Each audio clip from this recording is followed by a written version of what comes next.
स्वयं देवर्षि नारद को भी भगवान नारायण ने 6 सूत्र बताए थे भगवान शंकर को प्राप्त करने।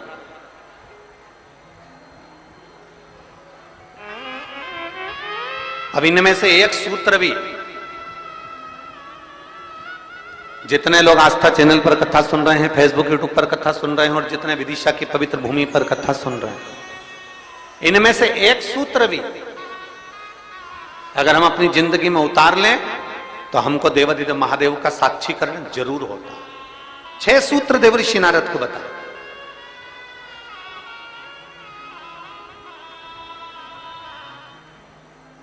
सबसे पहला सूत्र जो देवर्षि नारद को भगवान नारायण ने बताया कि हे नारद, आप शिव को प्राप्त करने का एक तरीका पूछ रहे हो, भगवान शंकर को प्राप्त करने का कोई उपाय पूछ रहे हो, भगवान शिव को कैसे प्राप्त करा जाए वो तुम पूछ रहे हो। तो उसमें 6 सूत्र हैं। उस 6 सूत्र में सबसे पहला सूत्र है अपने मस्तक पर भस्म का तिलक, चंदन का तिलक, त्रिपुंड अपने मस्तक पर जो जीव लगा लेता है वो भगवान शंकर की शरणागति को प्राप्त कर ही लेगा। 6 सूत्र में से पहला सूत्र है अपने मस्तक पर त्रिपुंड लगा लेना, अपने मस्तक पर त्रिपुंड का भाव प्रकट करना।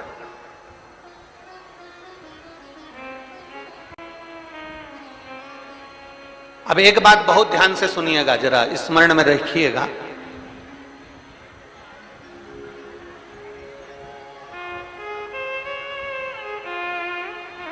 कई माताएं कहती हैं कि गुरुदेव, हम अगर चंदन का तिलक लगाकर जाएंगे या हम त्रिपुंड लगाकर जाएंगे तो लोग हंसते हैं।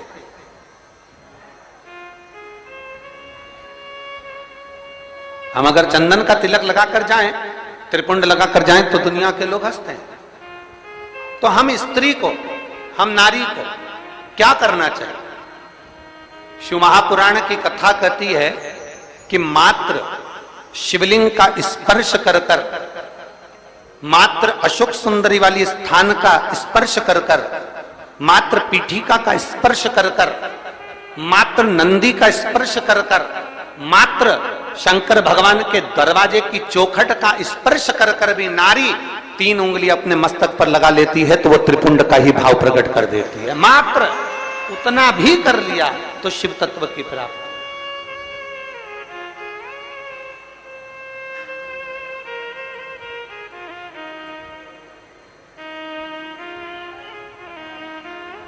दूसरा सूत्र बताया है देवर्षि नारद को। दूसरा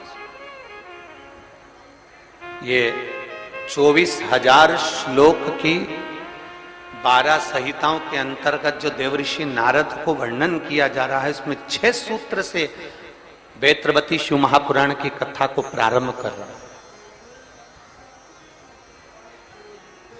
6 सूत्र। पहला सूत्र है शिव को प्राप्त करने के लिए मस्तक पर त्रिपुंड।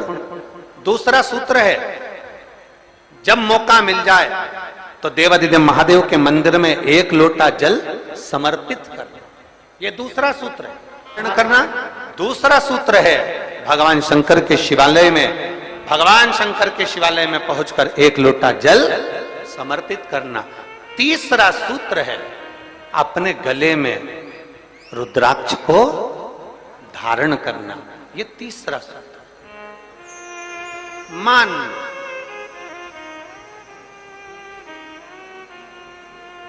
मस्तक पे से तिलक मिट गया, मान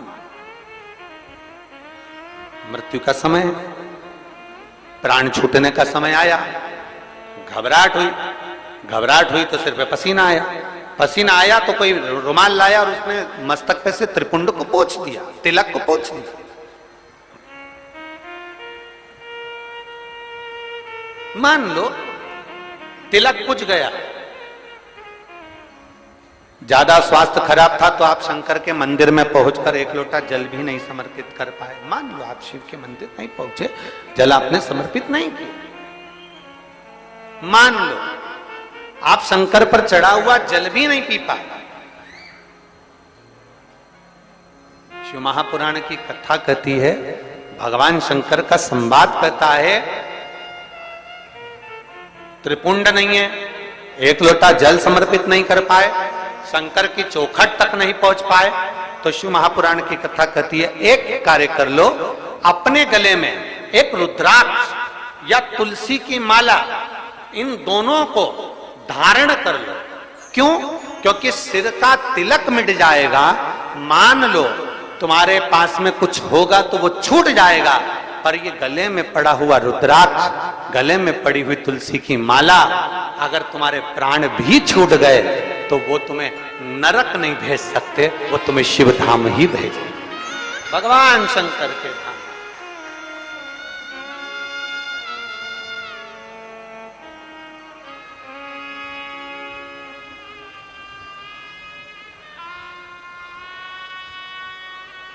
और बहुत बहुत सुंदर भाव कहा है, ध्यान देना।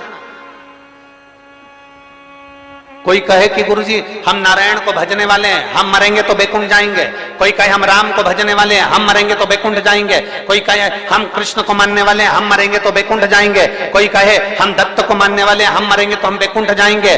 जरा एक बार लिंग पुराण को उठाकर पढ़िएगा, एक बार स्कंद पुराण को उठाकर पढ़िएगा, एक बार गर्ग संहिता को पढ़िएगा, एक बार शिव महापुराण का स्मरण करिएगा, और एक बार ब्रह्म वैवर्त पुराण को भी पढ़िएगा, और एक बार अगर मौका मिल जाए तो नर्मदा पुराण का स्मरण करिएगा, जिसमें स्पष्ट कहा गया, और गरुण पुराण को भी अगर ध्यान से पढ़ेंगे तो उसमें भी स्पष्ट किया गया है, पद्म पुराण में भी स्पष्ट किया गया है कि चाहे तुम राम का स्मरण कर रहे हो, चाहे तुम कृष्ण का स्मरण कर रहे हो, चाहे तुम दत्त का स्मरण कर रहे हो, चाहे तुम किसी देवी का स्मरण कर रहे हो, चाहे तुम किसी देवता का स्मरण कर रहे हो, पर जब जीव के प्राण छूटते हैं, प्राण छूटने के समय पर यमलोक से जो यमदूत मृत्यु लोक में आते हैं, सबसे पहले देवाधिदेव महादेव के पास जाकर पूछते हैं कि मैं इस जीव को ले जाना चाहता हूं, आपकी आज्ञा हो तो ले जाऊं। तब शंकर भगवान जब आज्ञा करते हैं, तब जाकर मृत्यु लोक से कोई आत्मा को लेकर जाया जाता है,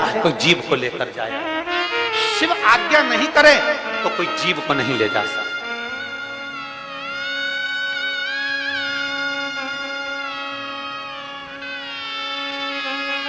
राम को भजोगे तो भी आज्ञा शंकर ही करेंगे, कृष्ण को भजोगे तो भी आज्ञा शिव ही करेंगे। तुम यह मत सोचना कि मैंने चतुर्थी का व्रत करा तो मेरे को माता जी वर दे देंगी, वर भी देना है। आप शनिवार का व्रत कर लीजिए, मंगलवार का व्रत कर लीजिए, सोमवार का व्रत कर लीजिए, आप सारे देवताओं का व्रत कर लो, किसी भी देवी का व्रत कर लो, किसी भी देवता का व्रत कर लो, गणेश जी का व्रत कर लो, चाहे ब्रह्मा जी का व्रत कर लो, चाहे किसी देवता का व्रत कर लो, उसका फल बिना शंकर के पूछे मिल नहीं सकता। शंकर जी जब आज्ञा करते हैं तब देवता पर फल प्रदान करते हैं। शिव आज्ञा करेंगे तो फल मिलेगा, शिव आज्ञा नहीं तो फल मिलेगा। इसलिए इस लाइन को फिर से गुनगुनाओ, तेरी कृपा। महाराज 6 सूत्र में से फिर अगला सूत्र देवऋषि नारद को कहा गया कि नारद, अगला सूत्र है, जो सूत्र है 4थे नंबर का, पंचाक्षर मंत्र का जाप अपने मुख से करते रहो। नमः शिवाय, नमः शिवाय, नमः शिवाय, नमः शिवाय, नमः शिवाय। पंचाक्षर मंत्र का जाप जितना बन सके उतना करो।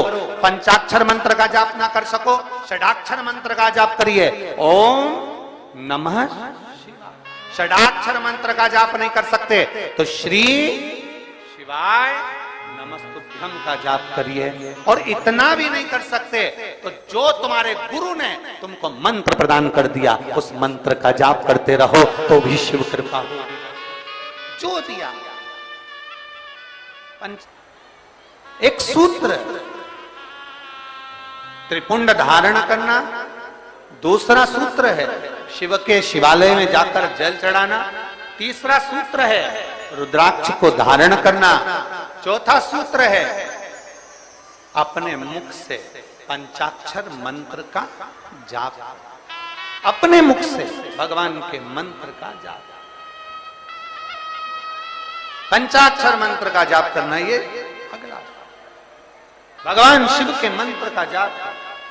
भगवान शिव कथा कह रहे देवऋषि नारद, ये 6 सूत्र है और इन 6 सूत्र को अगर आप पूरा धारण नहीं कर सकते, शिव महापुराण की कथा कहती है अगर ये 6 सूत्र को आप पूर्ण रूप से अपने ऊपर धारण नहीं कर सकते तो शिव महापुराण की कथा कह रही है कि एक सूत्र अपने अंदर जरूर उतारें। इन 6 में से एक सूत्र भी अगर हमारे भीतर उतर गया तो हमारे देवाधिदेव महादेव को प्राप्त करने में देरी नहीं लगे। 6 में से एक सूत्र भी हमारे भीतर।